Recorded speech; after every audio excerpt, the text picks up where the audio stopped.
രാജാക്കന്മാരുടെ ഒന്നാം പുസ്തകം 21 അധ്യായം 29 വാക്യം. ആഹാബ് എന്റെ മുമ്പാകെ തന്നെത്താൻ താഴ്ത്തിയത് കണ്ടുവോ? അവൻ എന്റെ മുമ്പാകെ തന്നെത്താൻ താഴ്ത്തിയത് കൊണ്ട് ഞാൻ അവന്റെ ജീവകാലത്ത് അനർത്ഥം വരുത്താതെ അവന്റെ മകന്റെ കാലത്ത് അവന്റെ ഗ്രഹത്തിന് അനർത്ഥം വരുത്തും എന്ന് കൽപ്പിച്ചു.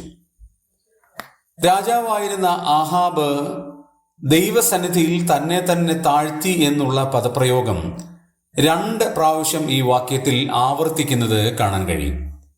ഒരു വ്യക്തി എപ്പോഴാണ് ദൈവത്തിന് മുമ്പാകെ താൻ താഴ്ത്തുന്നത്?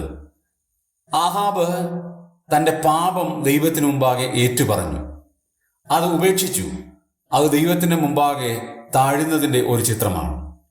താൻ വെറും ശൂന്യനാണ്, എൻ്റെ ദൈവത്താൽ മാത്രമേ സകലവും സാധ്യമാകുകയുള്ളൂ എന്നും ആഹാബ് സമ്മതിക്കുന്നത് താൻ ദൈവസന്നിധിയിൽ താഴുന്നതിന് തുല്യമാണ്.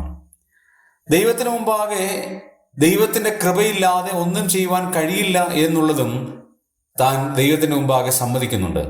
അതും ഒരു താൻ താഴ്ത്തുന്നതിൻ്റെ പ്രതിഫലനമായി കാണാൻ കഴിയും. അങ്ങനെ ആഹാബ് ചെയ്തതുകൊണ്ട് അവനോട് ദൈവം പാപങ്ങൾ ക്ഷമിച്ചു. പലപ്പോഴും ദൈവം നമ്മളോട് പാപങ്ങൾ ക്ഷമിക്കാതിരിക്കുന്നതിന്റെ കാരണവും അതുതന്നെയാണ്.